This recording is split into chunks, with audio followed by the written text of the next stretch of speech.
raging controversy over the proposed new headquarters building of the Independent National Electoral Commission, INEC.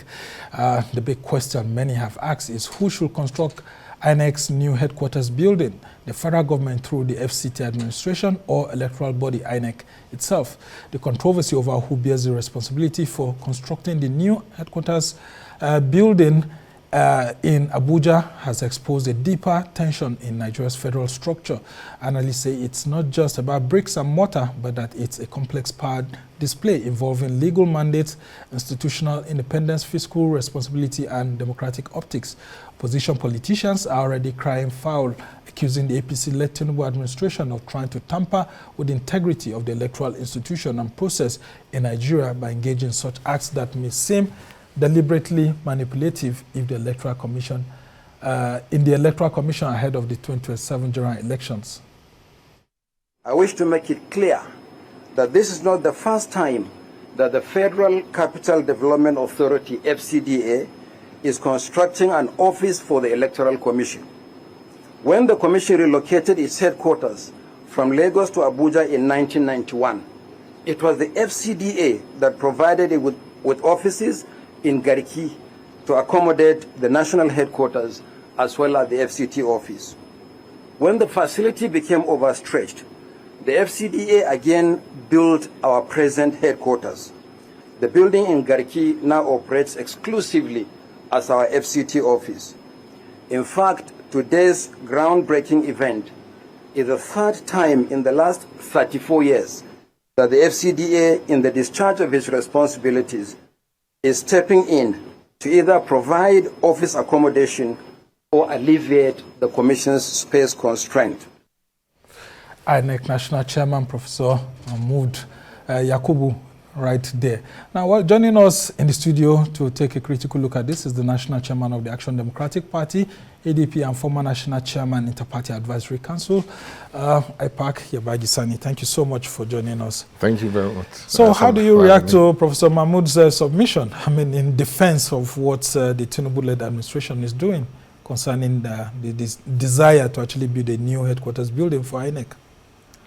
Yeah, well, I think the INEC chairman was telling us the history of what has happened as far as the structure of the offices is concerned. And but again, they say you don't allow mistake to stop you. You stop the mistake. I believe the time he mentioned, I don't know whether we're in a democratic setting. Yeah, I mean, it was within military government, and I was wondering myself. Exactly. So there was no reason not to. I mean, it doesn't mean it doesn't. It's okay if the military, of course, obviously, they couldn't have done anything. There was no democracy in any case. So, but now today we are in a competitive environment, and. Coming, in fact, from the immediate past, which is the experience of 2023 elections, where the gadgets there, the transmission of results and things like that were interfered with because there was a breakdown, which nobody up to today could explain how it happened, why it happened, from where it happened. So perhaps there could be some, who knows, an illegal access to the systems that INEC installed to carry out the elections. So, but the point we are making is that this is a constitutional matter. It's not a matter of what has been happening before. It's a matter of now we are practicing constitutional democracy, and it has guidelines. It has different situations that it says must exist, in certain areas, like INEC. INEC, like we all know, is a very sensitive institution. It's the fundamental, elements in our democracy, and then especially when you look at it from the point of view of elections, conduct of elections, how credible elections are, and things like that. So I don't think it is enough to say that because it was done before and done in a different system of government, that it will be okay for it to be done now. It's a violation of the Constitution, especially when you look at the section 151, subsection 1, 158, subsection 1 of the Constitution, you look at also which specifically talks about the autonomy of INEC. Yeah, that INEC, independence. exactly, independence, that INEC should not be controlled by any group of people or government, politically, inclined people or things like that. And that's why INEC is on the first line charge. Exactly, because yeah, that is section 83, subsection 1 of the Constitution again, that says that INEC funding must come directly from the consolidated revenue. And that's what has got a whole lot of Nigerians worried. And exactly. They're like, who should have done this? Because the FCDA too, the FCT administration also has the powers to build public buildings in Abuja. So what should have been the best practice under this circumstance? No, the best practice is that, you see, this is not about bricks and mortar, like you said in your opening. It goes beyond that. It's about how do we protect the integrity of this building we're talking about? And the people that are charged with the responsibility of looking after this very, very important operation, which is conducting elections, should be allowed, as provided for in the Constitution, to draw their funds through their budget, which National Assembly will approve and give to them to do what they want to do. So the issue now is that people are looking at it really beyond, say, that you have the capacity, we want to do it for you. And so we feel, especially the political parties, we are not happy, we are scared of what will happen, because the history of some of these things that happened in the past, like I mentioned, 2023 elections, other crimes, it has happened. I mentioned technological, charge and things like that. So it's suspicious, what the Tinubu administration is trying to do, apart from it being unconstitutional, because definitely, and then you are also bringing foreigners to come and build such a sensitive, building, for us. Yeah, okay, you can build anything you want to build. I mean, they renovated what they call, SEC Center, International Conference Center, and name it after themselves. Fine, nobody is saying it's not right in any case, but it's okay. There's nothing. No Constitution has not, talk about that. But this one, it can't stand, because some of us will go to every length to ensure that the right thing is done. Yeah, why? But INEC invited some of you people to this. I was all stakeholders, exactly, including some media executives and all of that. You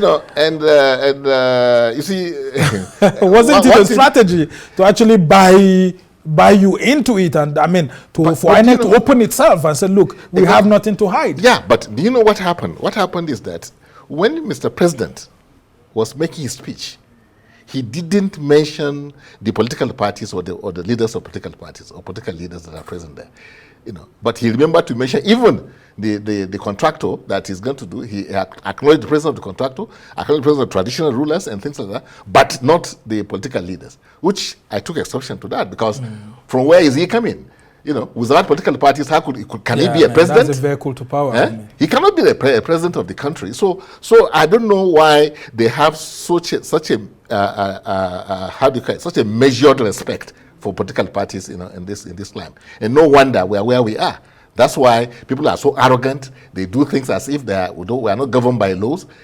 People think that you have a price that people can be, bought over, and then that's happened. We also walked out of that event. Believe me. Interesting. Yes, we almost walked out. So what was the reason for walking out? Although it wasn't reported by the media. It wasn't reported. No. We discussed among ourselves, and we said, well, he didn't invite us. It was Mahmoud Yakubu that invited us. So for his own sake, we stayed. Otherwise, we would have walked out. It doesn't make sense. You are coming to commission a property that belongs to without political parties. Would there be INEC? INEC exists because there are political parties as far as Constitution is concerned. So if you are coming to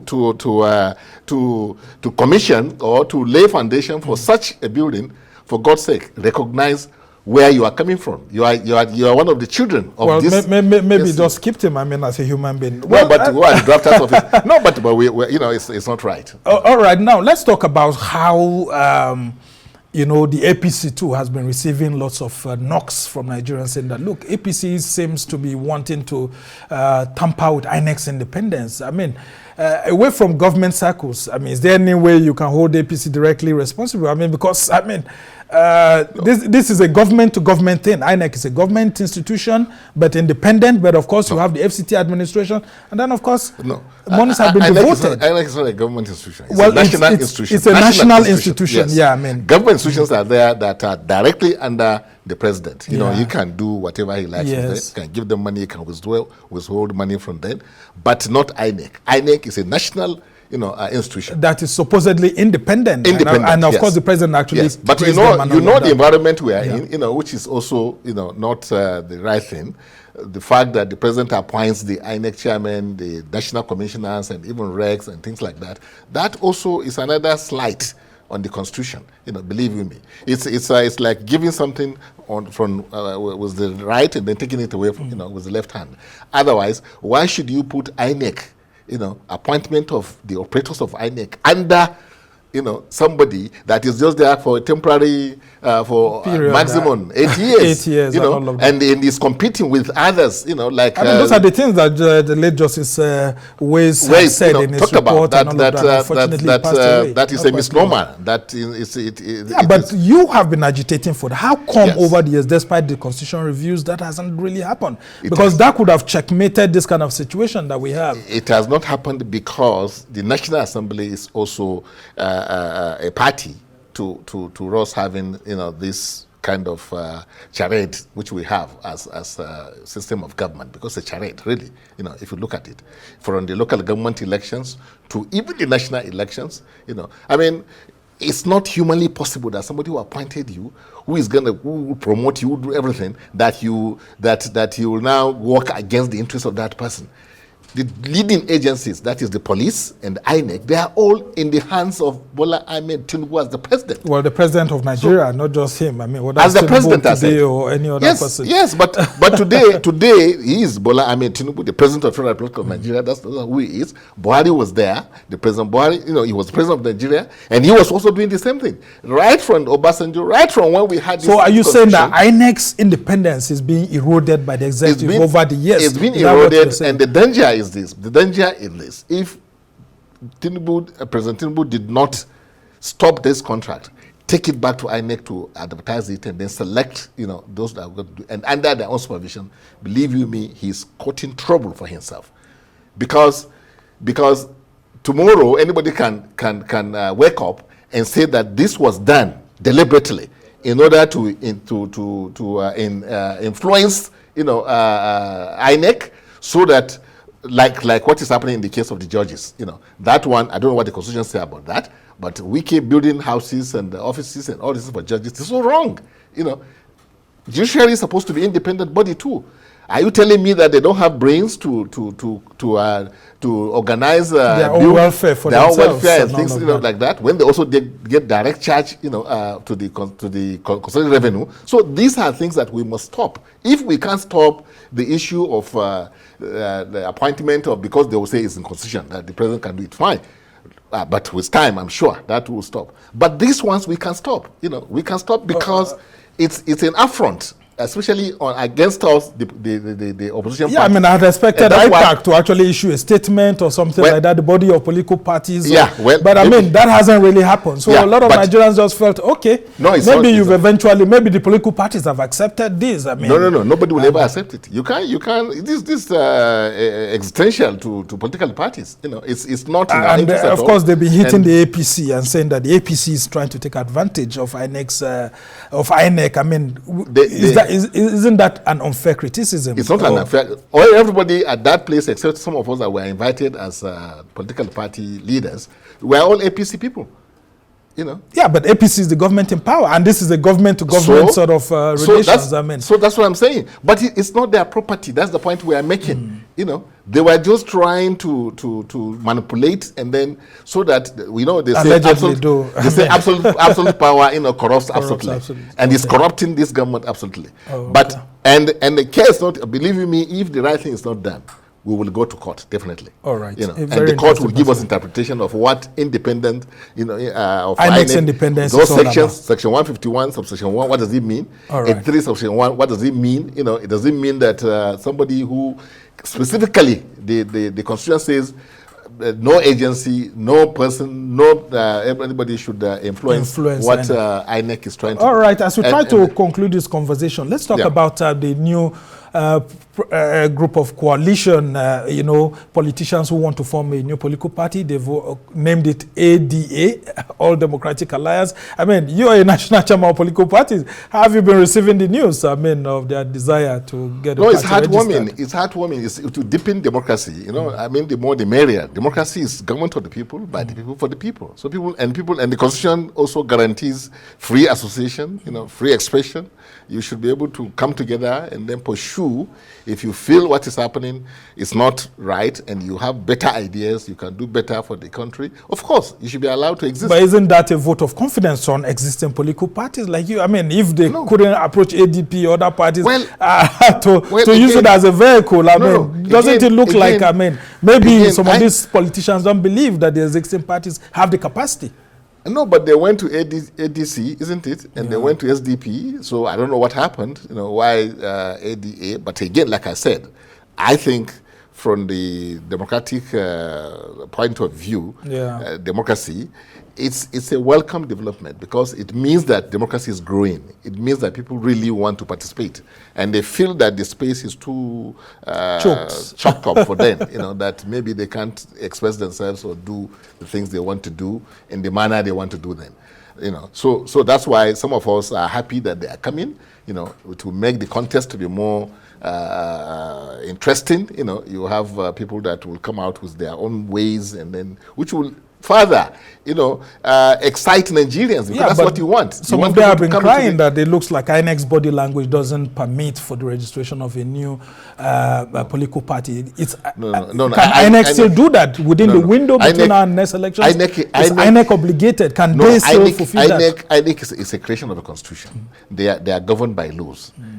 Registration of political parties also has a process, which is also, in the... but some people are saying maybe it's short between now and the next elections. In your own view, as a politician, a party leader, do you think that's still possible? No, democracy is not in any way time something, you don't...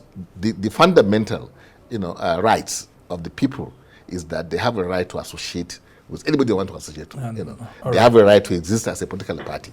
So, and there's no time limit that is put on that. INEC, like I said, it's a creation of the Constitution. They are governed by laws. They have a process. Well, if they can finish it before the end of before the beginning of the elections, 2027 something, fine. If they can, that doesn't mean they cannot exist. They can exist as an association, as a pressure group, and then still, achieve whatever it is that they want to achieve as a political party. So I don't think there's anything wrong with that. All right, just before I let you go, is there anything that could still be done about this issue of the INEC building being built by the FCT? And then, of course, some people saying that, he could actually influence certain things. But, Wike heads the FCT administration, which is in charge of public buildings, and the government in power is, supporting INEC to do this. Is there anything else that could be done? Yeah, so much can be done because like what? Wike is a barrister, I understand. He's a lawyer. Yeah. So he knows exactly, and we're all human beings. It could be done with a genuine, desire. To do it. But maybe he didn't think that the law will stop them from doing it. But I know the courts are there. The court will interpret what it means, whether the FCA as a political entity under this government, which is a political entity, can interfere and with the INEC job. So that's the thing we are talking about. And I believe President Bola Ahmed Tinubu is a Democrat. He fought for this democracy, with everything that he has. So I'm sure that now this that have been brought to the open, I'm sure, I expect, President Bola Ahmed Tinubu to tell them that we know it's a mistake. We shouldn't allow the mistake to stop us. Let us stop this mistake. All right. We must thank you so much. Yabagi Sani is an engineer and, of course, national chairman of the Action Democratic Party. We must thank you so much for your immense wealth. And, of course, he was a former presidential candidate of the party in the last elections. Thank you so much for your wealth of knowledge. Well, that's the much we can take on this edition of This Week. Thanks for To our production team here in Abuja, Lagos, and London, to join us same time next week for another exciting edition. I'm Somna Sandu.